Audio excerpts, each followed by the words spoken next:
Saudações, alunos. Continuaremos falando aí sobre população.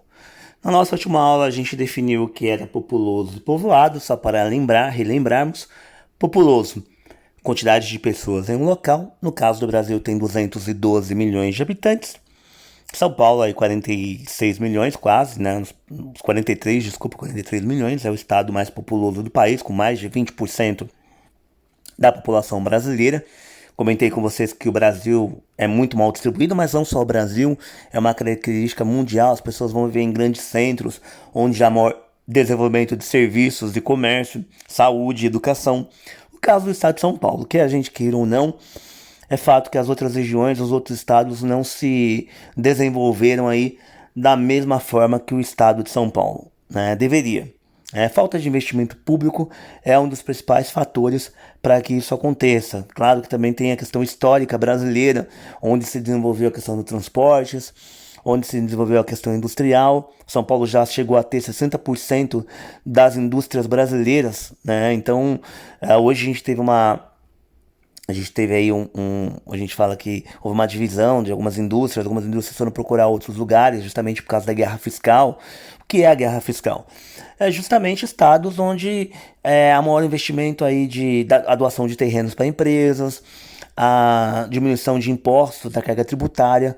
Tudo isso faz com que as empresas optem, às vezes, de ir para outros estados. Caso aí, por exemplo, da Ford, que por muito tempo ficou em São Bernardo, e hoje a Ford fica em Camaçari, numa cidade na Bahia, né? Então, apesar de toda a parte administrativa, a parte de comando da empresa ainda estar em São Paulo, fica ali na Berrini, né? A parte industrial fica em outro estado, porque os salários são mais baixos dos funcionários.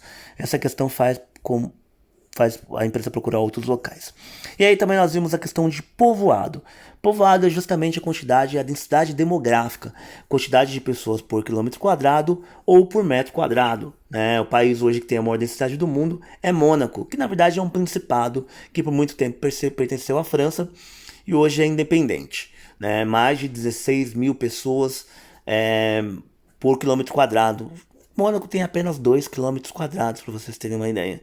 Então tem mais ou menos aí 32.820 habitantes ao todo no Principado. É bem pequenininho, até quando tem a corrida ali de Mônaco, que é muito famosa. O Ayrton Senna, ele era conhecido até como o Rei de Mônaco, porque ele foi um dos pilotos que mais ganhou naquele circuito.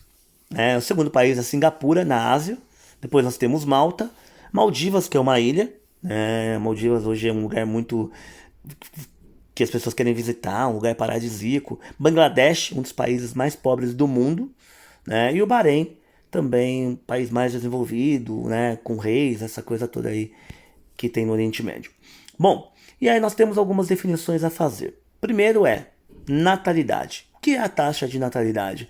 A taxa de natalidade é a razão do número de nascimentos pelo número da população, sempre calculado por 1.000 habitantes. A gente vai ver depois em sala de aula, a gente vai acessar aqui esse link que está aqui, para a gente dar uma olhadinha aí nesses dados que são importantes aí, dados aí do IBGE em síntese, né? A gente vai dar uma olhadinha na nossa taxa de natalidade brasileira, né?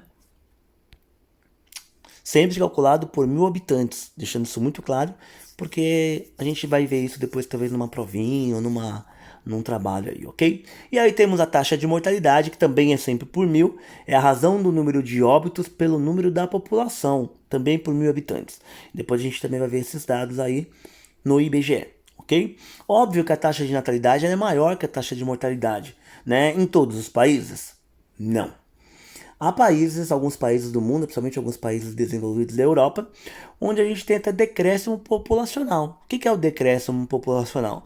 É justamente a maior quantidade de pessoas que morrem do que pessoas que nascem, né? Alguns países estão virando países idosos, né? Os países da Europa, principalmente, passam por este efeito aí de estarem com a população um pouco mais idosa. Até alguns países têm feito políticas de natalidade. Olha que coisa interessante. Por muito tempo a gente queria segurar o crescimento populacional, mas alguns países precisam fazer projetos para que a população cresça, se desenvolva, senão a população pode acabar, né? Principalmente, nem diria acabar, mas você vai ter poucas pessoas para trabalhar, né? E alguns países da Europa a gente sabe que vivem as questões da xenofobia, né? O que é a xenofobia? É ódio a outras raças, ódio a quem não nasceu do país, né? E aí como que você abre as suas fronteiras para outras pessoas se você tem um preconceito muito grande com essas pessoas? Então a gente tem visto isso acontecer muito aí, historicamente aí na Europa, né? Alguns países até oferecem dinheiro, alguns países US$ 7.000. A Itália foi um desses países.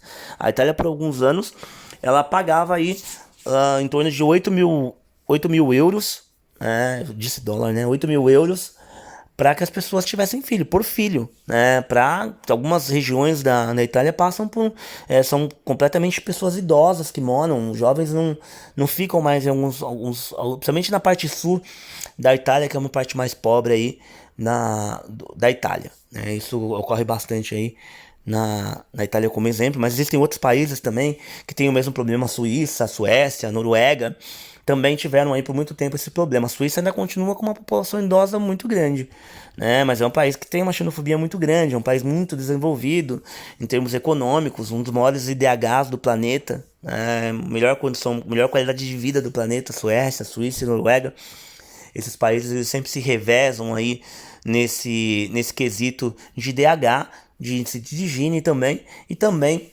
nas questões aí de desenvolvimento econômico. São países também que não se envolvem muito nas questões de guerra, eles são bem isentos aí quanto a essas questões. E aí temos o crescimento vegetativo, né? O que é o crescimento vegetativo? Refere-se ao crescimento natural da população, né? Levando-se em conta o número de nascimentos, natalidade, e também de óbitos, a mortalidade. Então, o que é o crescimento vegetativo?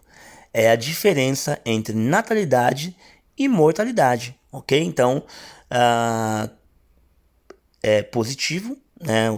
No mundo hoje a gente tem uma média aí de 5 nascimentos por segundo no planeta, é uma média, é bom a gente lembrar, então isso pode ser variável, ok?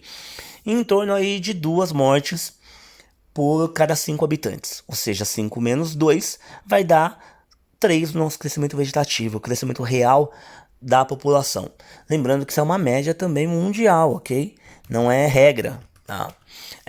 Este ano, se a gente for olhar esses dados, né, eu abri para vocês esses dados na última aula, a gente vai verificar que ainda a gente tem alguns problemas aí relacionados a isso no mundo, né? Este ano a gente teve muitas mortes, não só porque, né, a gente não sabe se foi o coronavírus, né? Isso é algo que a gente vai ser estudado aí provavelmente daqui a algum tempo, pra gente relacionar isso aí à quantidade de pessoas que morreram aí este ano aí pelo coronavírus, né? Então isso também é uma relação muito forte aí que a gente vai ter que pensar futuramente aí sobre esta questão também, né?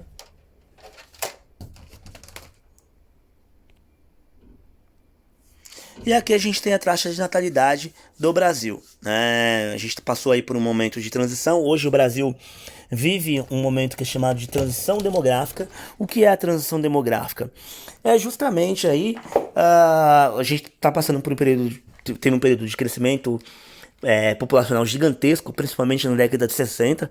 A gente tinha famílias muito numerosas. Hoje as famílias são menores, né? As pessoas têm menos filhos, e não é uma questão de política nacional. O Brasil não teve que fazer nenhum grande projeto para que as pessoas deixassem de ter muitos filhos.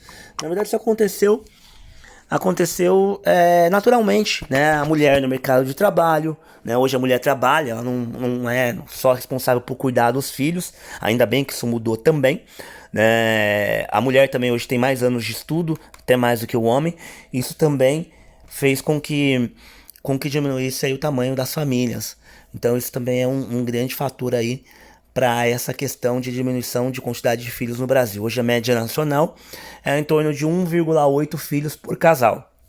Lembrando que isso é uma média, então a gente soma a quantidade total de nascimentos e divide por número de casais. E aí a gente vai ter essa média, ok? E aí temos a taxa de fecundidade. A taxa de fecundidade também a gente vai verificar depois entrando aí no site do IBGE. A taxa de fecundidade, só mulheres entram nesse índice, ok? Então representa o número médio de filhos por mulher em idade fértil. A idade fértil no Brasil é de 15 a 49 anos. Já se discutiu uma mudança sobre isso, né? Hoje as mulheres estão tendo filhos cada vez mais velhas. Existem mulheres com mais de 49 anos que também hoje têm filhos. É arriscado, né? Não é a idade reprodutiva da mulher. Assim como também é arriscado uma menina de 12, 13 anos ficar grávida. Mas no nosso país, infelizmente, isso acontece, né? A gente tem um número de nascimentos aí por adolescente que é muito grande aqui no nosso país ainda. Isso também é uma questão de informação, é uma questão de estudo, é uma questão de projeto do governo também, né? A gente tem muita gente fora da sala de aula, né? O ensino médio é onde a gente vai ter a maior evasão escolar, onde mais pessoas vão deixar aí de estudar. A gente vai ver isso provavelmente agora com o coronavírus. Muita gente provavelmente não vai querer voltar para as escolas, talvez com razão ou não razão. Será que as escolas têm condições de voltar nessa pandemia? É algo que também a gente pode discutir na nossa próxima videoconferência. Muito obrigado pela atenção de vocês e continuaremos a tratar deste assunto na videoconferência.